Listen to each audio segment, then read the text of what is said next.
These are the names of the sons of Israel who went to Egypt with Jacob, each with his family: Reuben, Simeon, Levi and Judah, Issachar, Zebulun and Benjamin, Dan and Naphtali, Gad and Asher. The descendants of Jacob numbered 70 in all. Joseph was already in Egypt. Now Joseph and all his brothers and all that generation died, but the Israelites were exceedingly fruitful, they multiplied greatly, increased in numbers and became so numerous that the land was filled with them. Then a new king, to whom Joseph meant nothing, came to power in Egypt. Look, he said to his people, the Israelites have become far too numerous for us. Come, we must deal shrewdly with them or they will become even more numerous and, if war breaks out, will join our enemies, fight against us and leave the country. So they put slave masters over them to oppress them with forced labor, and they built Pithom and Rameses as store cities for Pharaoh. But the more they were oppressed, the more they multiplied and spread, so the Egyptians came to dread the Israelites and worked them ruthlessly. They made their lives bitter with harsh labor in brick and mortar and with all kinds of work in the fields. In all their harsh labor the Egyptians worked them ruthlessly. The king of Egypt said to the Hebrew midwives, whose names were Shiphrah and Puah, when you are helping the Hebrew women during childbirth on the delivery stool, if you see that the baby is a boy, kill him, but if it is a girl, let her live. The midwives, however, feared God and did not do what the king of Egypt had told them to do, they let the boys live. Then the king of Egypt summoned the midwives and asked them, why have you done this? Why have you let the boys live? The midwives answered Pharaoh, Hebrew women are not like Egyptian women, they are vigorous and give birth before the midwives arrive.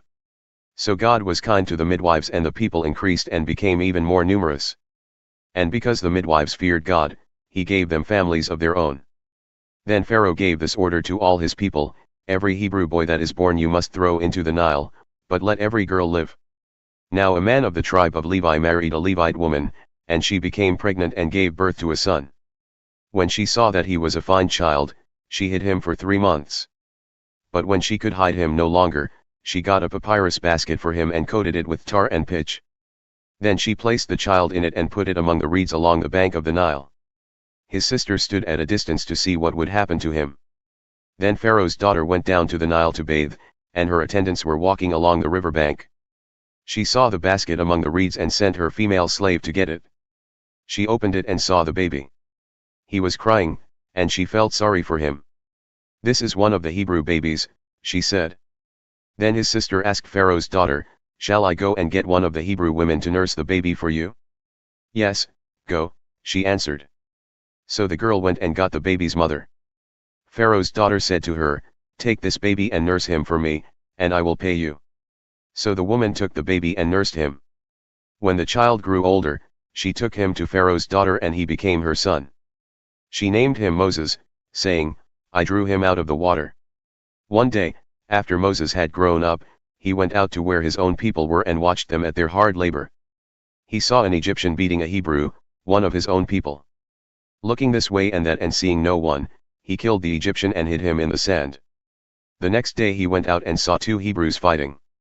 He asked the one in the wrong, why are you hitting your fellow Hebrew?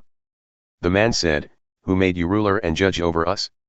Are you thinking of killing me as you killed the Egyptian? Then Moses was afraid and thought, what I did must have become known.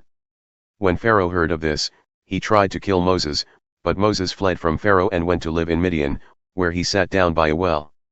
Now a priest of Midian had 7 daughters, and they came to draw water and fill the troughs to water their father's flock. Some shepherds came along and drove them away, but Moses got up and came to their rescue and watered their flock. When the girls returned to Reuel their father, he asked them, why have you returned so early today? They answered, an Egyptian rescued us from the shepherds. He even drew water for us and watered the flock. And where is he? Reuel asked his daughters. Why did you leave him? Invite him to have something to eat. Moses agreed to stay with the man, who gave his daughter Zipporah to Moses in marriage. Zipporah gave birth to a son, and Moses named him Gershom, saying, I have become a foreigner in a foreign land. During that long period, the king of Egypt died. The Israelites groaned in their slavery and cried out, and their cry for help because of their slavery went up to God. God heard their groaning and he remembered his covenant with Abraham, with Isaac, and with Jacob. So God looked on the Israelites and was concerned about them. Now Moses was tending the flock of Jethro his father-in-law, the priest of Midian, And he led the flock to the far side of the wilderness and came to Horeb, the mountain of God.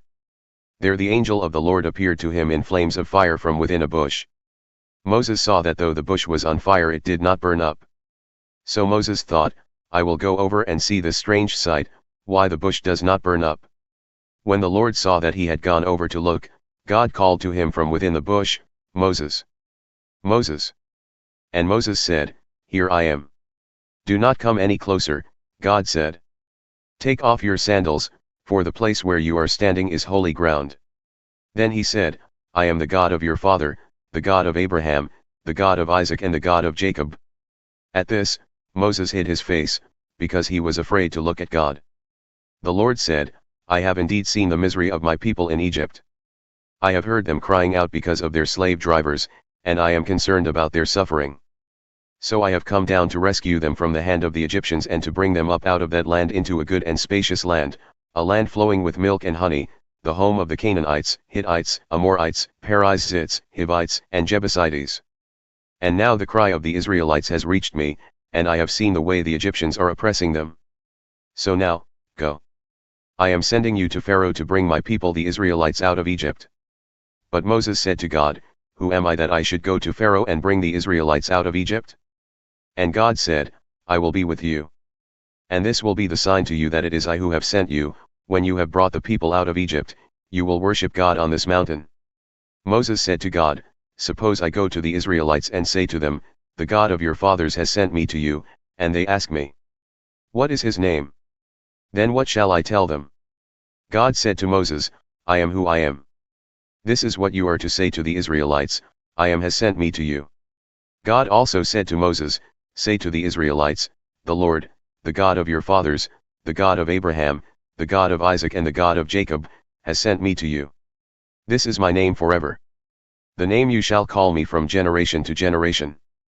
Go, assemble the elders of Israel and say to them, The Lord, the God of your fathers, the God of Abraham, Isaac, and Jacob, appeared to me and said, I have watched over you and have seen what has been done to you in Egypt.